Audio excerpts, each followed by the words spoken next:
Now we are going to see about the Hartley and Colpitts oscillator. The aim of the experiment is to design Hartley and Colpitts oscillator using either Multisim software or PSpice software. How to design the Hartley oscillator?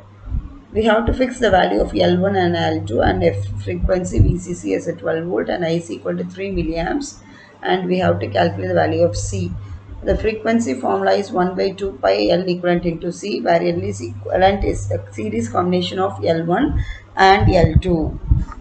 Therefore, we can obtain the value of C as 3.2 nanofarad. With this value of L1, L2 and C, we can design the tank circuit L1, L2 and C.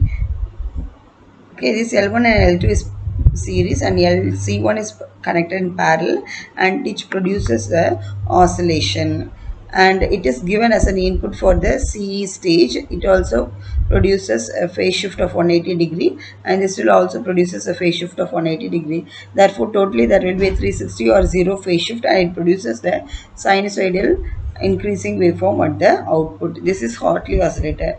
Similarly, for Colpitts oscillator, it is very popularly used oscillator circuit which produces the oscillation in the radio receiver, and it consists of one L and two capacitance value. Here the two capacitance are connected in series combination and one inductance is connected in parallel combination. This LC network produces a act as a tank circuit and generate the initial oscillation, and it is used in the class C tuned amplifier circuit, and it produces sinusoidal wave based upon the frequency of tuning. And this is a LC combination. Here capacitance is connected in series and inductance is connected in parallel, and it produces a sinusoidal waveform. And here this is the CE amplifier circuit which produces 180 degree phase shift, and this produces another 180 degree phase shift. Therefore, that is totally 360 degree phase shift or 0 phase shift, so that it produces the output.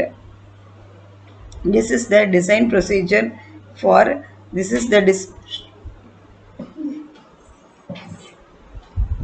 This is the design procedure for Colpitts oscillator. Here the capacitance C1 is taken as 0.1 microfarad and C2 is taken as 0.01 microfarad, and inductance L is 10 millihenry and frequency F is equal to 20 kilohertz and VCC equal to 12 volts.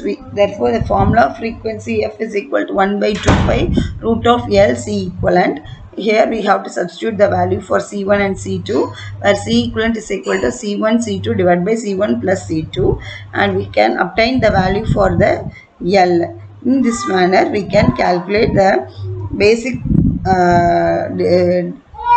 parameter which is needed for the design for a Colpitts oscillator. The output for both the Colpitts oscillator and the Hartley oscillator is nothing but it produces a sinusoidal oscillation at the output, that is sine wave. Now we are going to see the simulation output for Colpitts as well as Hartley. This is the Colpitts oscillator circuit diagram, and you can see the schematic diagram which is drawn in the multisim line. You can take the component from here and we can connect this. This is the power supply, this is ground, this is resistance, this is operational amplifier, this is BJT, and from this component we can take the CRO, etc. We can connect the circuit as in this procedure, and we have to produce this. We can see the how oscillations are produced in this waveform. This oscillator produces the sinusoidal oscillation at the output side. Now we can simulate and see the output. See the graph here, how this circuit produces the oscillation output. That is, the sinusoidal waveform is generated at a particular frequency which is generated by means of the LC combination network. Now you can simulate and see the output. See how these waveforms are generated in the Colpitts oscillator. In the similar manner, we can see for the Hartley oscillator. This is the schematic diagram. This is CE amplifier stage, and this is LC tank circuit produces the oscillation. How these waveforms are generated, you can see in the graph. This at this stage, input for the C amplifier, it is just a slight variation in the frequency. When we take from here, there is little bit more variation. When it enters into this stage and it comes out of this tank circuit, it produces a pure sinusoidal waveform. That is, pure oscillation is obtained based upon the frequency which is obtained using this LC tank circuit. This is the output for the Hartley oscillator. We can also simulate and see the output for the Hartley oscillator. See how the waveforms are generated.